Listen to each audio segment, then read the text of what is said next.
Workers at the Kenyatta National Hospital have threatened to go on strike from next Monday, accusing the facility of failing to implement a proposed salary review.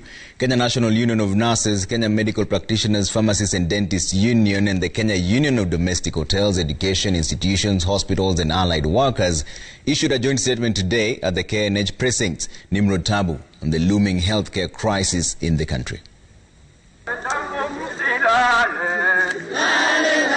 The health workers, who included doctors, nurses and members of other unions outside the health profession, gathered outside the accident and emergency area at the Kenyatta National Hospital to send their stern warning to the Salaries and Remunerations Commission for failing to implement a dispute resolution concerning recategorization of their salaries. The strike starts midnight 28th of September 2020. Yes. Yani hiyo Monday tutaamuka kwenda kwa streets, ndio? Tukingoja barua yetu. Na tunajua kuimba. Tunaitisha 7A ya kutoka 2012. Want remuneration as per the categorization. It is that simple. And we know that SRC is the body that is now coming in between the workers and the hospital. In 2012, the State Cooperation Advisory Committee evaluated all parastatals in the country, including referral hospitals such as KNH. The committee recategorized the Kenyatta National Hospital, upgrading it from level 3B to 7A, consequently elevating all the 7,000 employees to different salary scales. In 2019, the hospital's management board approached Treasury, seeking funds to implement the new salary figures for the health workers. Treasury set aside 2.4 billion shillings and handed over 601 million shillings to Kenyatta National Hospital early this year.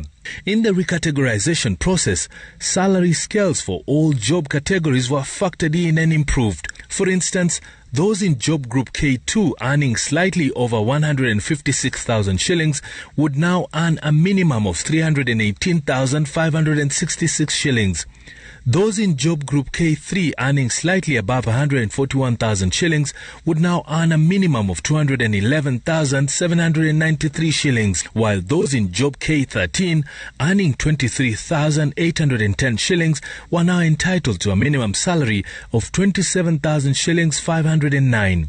The only way for this act to be amended is SRC to go to Parliament and amend that act. But the money is here. The money must be given to the workers without any delay. Peana ile inaitwa green light. Mara moja, withdraw the letter and we are ready to work for Kenyatta National Hospital. However, the SRC has put brakes on the implementation process, saying the recategorization was only meant to move the hospital to a higher category, but did not involve any salary review. In a letter dated 2nd September 2020, which was received on 16th September by KNH, SRC informed Dr. Evans Kamuri, the hospital CEO, to halt this salary review process, saying that only SRC is mandated to review salaries for public officers. The healthcare workers are now demanding that the hospital implements a salary review for all employees working in the facility, as approved by the State Advisory Committee through a letter dated September 13th, 2012, within 7 days, failure to which all employees represented by the unions will commence a strike on September 28th, 2020. Tutagoma tarehe 28 na tutagoma sana. If by Friday they have not given us a letter approving the payment of those salaries, we shall go to the streets. According to the health workers, the implementation was expected to begin this month. Health workers at the Moi Referral Hospital, Jaramogi Oginga Odinga Referral Hospital, and the Kenyatta University Referral Hospital have also issued similar threats. Nimrod Taabu, Citizen TV.